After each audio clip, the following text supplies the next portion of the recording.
Islamabad high court में कल हमारी पिटीशन जो है, खान साहब कल नहीं आ रहे, कल पिटीशन हमारी वहां पर समाअत के लिए फिक्स है, जिसमें हमने सदा की है कि खान साहब की बेल हो जाए, अपील भी है और सस्पेंशन भी। ठीक है जी, और कल इसके ऊपर समाअत होगी इंशाल्लाह। हमें पूरी उम्मीद है कि कल खान साहब की बेल हो जाएगी। और उसके साथ साथ परसों के लिए सुप्रीम कोर्ट में जो कि हमने इस्लामाबाद हाई कोर्ट का फैसला चैलेंज किया था, वो लग गया है, वो बेंच बन गया है, आपके सामने है, आपको हमने ट्वीट भी कर दिए हैं और उसमें समाअत होगी बुध को इंशाल्लाह। वो ऑर्डर है जो चैलेंज किया है, जो चीफ जस्टिस साहब ने रिमांड किया था हुमायूं दिलावर साहब को, और हमने कहा था कि आप ही डिसाइड करते या किसी और जज के पास भेजते, तो वो लग गया है सुप्रीम कोर्ट में। अल्लाह ताला खैर करे। इस केस के अंदर बड़ी ही गैप्स हैं, बड़ी ही चीजें हैं जो वो डेफिनेटली कल नहीं डिसाइड होगा कि मुकम्मल केस की हद तक। लेकिन है कि जो ऑर्डर खान साहब को जो सजा हुई है, कल उसमें बेल हो जाएगी और डेफिनेटली ये जो जब बेल होती है तो अपील जो है इस केस के ऊपर फैसला जो है वो डेफिनेटली कल नहीं डिसाइड होगा कि मुकम्मल केस की हद तक। लेकिन के जो जमानत की हद तक है, उम्मीद है कि कल इंशाल्लाह इसमें बेल हो जाएगी जी। केस जो अपील है वो उसकी सुनवाई होगी, जो मेन अपील है उसकी सुनवाई बाद में भी होगी। सिर्फ सस्पेंशन की हद तक सजा सस्पेंड होगी। सजा यूं सस्पेंड आप ऐसा तस्वर करें ना कि एक FIR होती है, अगर बंदे की बेल हो जाए तो वो मेन केस जो है वो तब उड़ेगा जब क्वैशमेंट उसके अंदर फाइल होगी, उसके अंदर उसको जो है वो क्वैश होगा, तब वो केस खत्म होता है। अदरवाइज वो आपको पता है फिर वो चालान जमा होता है जी, चालान के बाद एविडेंस जी और पूरा एक ट्रायल चलता है। इसी तरह इस केस के अंदर सस्पेंशन जो है वो उसकी हद तक सजा जो है सस्पेंड हो जाएगी इंशाल्लाह। नोटिफिकेशन इशारा किया गया हुकूमत की तरफ से कि खान साहब को बेटर फैसिलिटीज दे दी गई हैं। एक टोपी ड्रामा किया गया जो कि एक्सपोज कर दिया है एडिशनल सेशन जज साहब, वो उन्होंने विजिट किया है जेल का और उन्होंने रिपोर्ट 15 तारीख को दी है, 11 तारीख को कि खान साहब के बारे में जो हम कह रहे थे उन बातों की तस्दीक हो गई है और उनके साथ वही ट्रीट किया जा रहा है और शाह महमूद कुरैशी साहब के साथ भी वही किया जा रहा है। नहीं है, ये कॉल लिस्ट नहीं लगती है, बिकॉज लिस्ट भी लग गई है और वो सुबह समाअत करेंगे।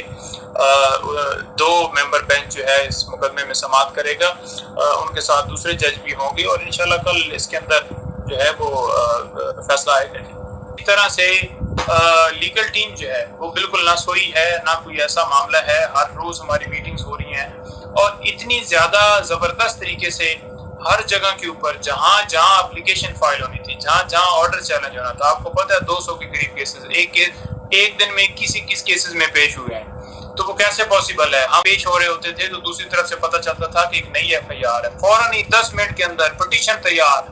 हाई कोर्ट में हमारी टीम एडवांस। बात पोजीशन ये है कि जिस मुकदमे में वो गिरफ्तार हैं उस मुकदमे में जमानत जो है वो देनी थी आमिर फारूक की। सुप्रीम कोर्ट के अंदर पिटीशन जो है जो कि हमने चैलेंज की है वो आपको पता है अब फिक्स हो रही है बुध को।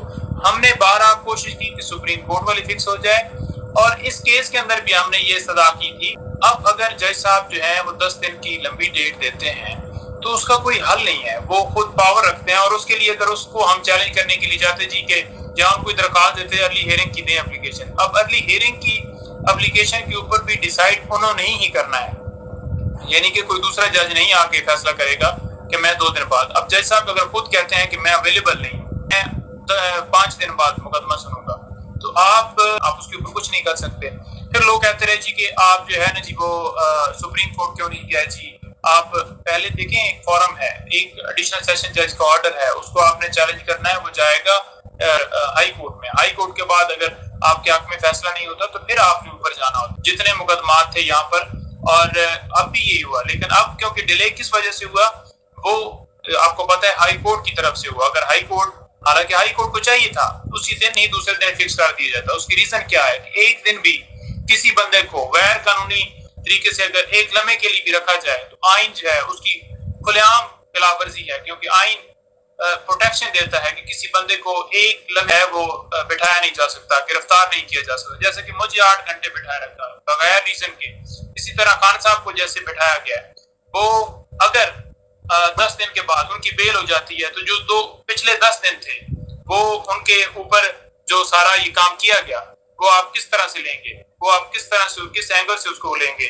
वो बिल्कुल खुलेआम जो है आइन की खिलाफ वर्जी है। लेकिन केस ऐसा है जिसके अंदर बहुत ज्यादा उनके ऊपर भी प्रेशर है और केस वाले 3 साल सजा, जिस मुकदमे के अंदर 2-3 साल सजा होती है वो हम ऐसी समझते हैं कि बेलेबल ऑफेंस है, फौरन उसकी जो है बेल हो जाती है। तो ऐसे मुकदमे जिनकी इतनी माइनर सी सजा है उसके अंदर जो है वो नहीं कर सकते कि उसको आप करें। दुनिया देख रही है, आवाम देख रही है, आवाम बोल रही है, शोर मचा रही है और उनके सामने वाज़ेह है कि उसकी रीजन कोई नहीं है आगे लंबा करने की।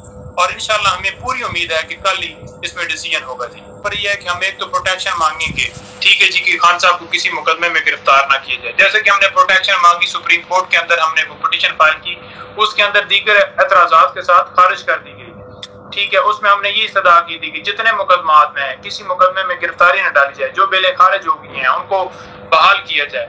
लेकिन क्योंकि उन मुकदमों के अंदर जो है जो हमने पिटीशन फाइल की थी उसके अंदर वाज़ेह तौर पर उन्होंने ऑब्जेक्शन लगा दिया। अब हम इंशाल्लाह उसके अंदर ऑब्जेक्शन दूर करने की और उसमें सदा करेंगे कि वो हमारी पिटीशन लगे। वो पिटीशन अगर आज से 4 दिन पहले, 2 दिन पहले अगर वो सुन ली जाती तो देन उस हमें स्टे मिल जाना था और खान साहब को किसी मुकदमे में अरेस्ट नहीं किया जा सकता। अब सुबह के हवाले से हम जरूर वहां पर जो है सदा करेंगे और उसके ऊपर हमारा लाएअमल रात को फाइनल हो जाएगा कि हम उसके अंदर कैसे खान साहब को प्रोटेक्ट कर सकते हैं। 8 की FIR थी तो उन्होंने उससे पहले क्यों नहीं गिरफ्तार किया, कोई वारंट ऑफ अरेस्ट क्यों नहीं जारी कराया, या कोई कौन सी रीजनिंग दी? बेसिकली उनको ये नजर आ रहा है कि शाह महमूद कुरैशी इमरान खान का साथ छोड़ने के लिए तैयार नहीं है। जब साथ तैयार नहीं है तो उन्होंने शायद कुछ ना कुछ अपना जोर लगाया होगा जो वो कामयाब नहीं हो सके। कल जो ही उन्होंने प्रेस कॉन्फ्रेंस की है फौरी बाद उनको गिरफ्तार कर लिया। विक्टिमाइजेशन तो सामने नजर आ रही है और के वोटर की नजर में नफरत फैल रही है और वो नफरत का इजहार वहां जाकर के बैलेट के ऊपर होगा और वो बल्ले पे और PTI के उम्मीदवार को वोट देंगे। इस वक्त तमाम तबके, हल्के, इलेक्शन कमीशन, हमारी एस्टेब्लिशमेंट और ये निगरान हुकूमत और निगरान हुकूमतें ये सारे मिलकर जोर लगा रहे हैं किसी तरीके से PTI का वोट बैंक कम किया जा सके, लेकिन ये उसमें कामयाब नहीं हो सके, जिसकी वजह से ये इस तरह के हथकंडों पे उतर आए। अच्छा बताइएगा कि सीक्रेट एक्ट तो लगा 11 तारीख को नोटिफिकेशन होता है होम डिपार्टमेंट की तरफ से कि खान साहब को बेटर फैसिलिटीज दी जाएं।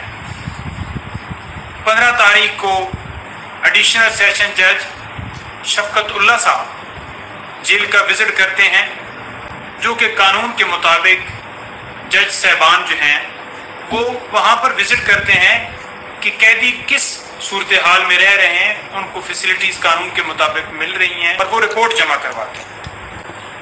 उन्होंने इमरान खान साहब का सेल भी विजिट किया कोर्ट के अंदर, जो 15 तारीख की है। हालांकि 11 को नोटिफिकेशन हुआ है, सहूलतें वो वाली जो कानून के मुताबिक हम कहते हैं वो नहीं मिली और उन्होंने कह दिया कि इस तरह से वाकई उनके साथ ट्रीट किया जा रहा है। साथ में उन्होंने हदायत की सुप्रिटेंडेंट साहब को कि जनाब आप कानून के मुताबिक रूल जो जेल के हैं उनके मुताबिक ट्रीट करें। न्यूज़, व्यूज़ और वीडियोस बनाने में हमारी बहुत मेहनत लगती है, इसलिए हमारी रिक्वेस्ट है आपसे कि हमारे चैनल को सब्सक्राइब जरूर कीजिए।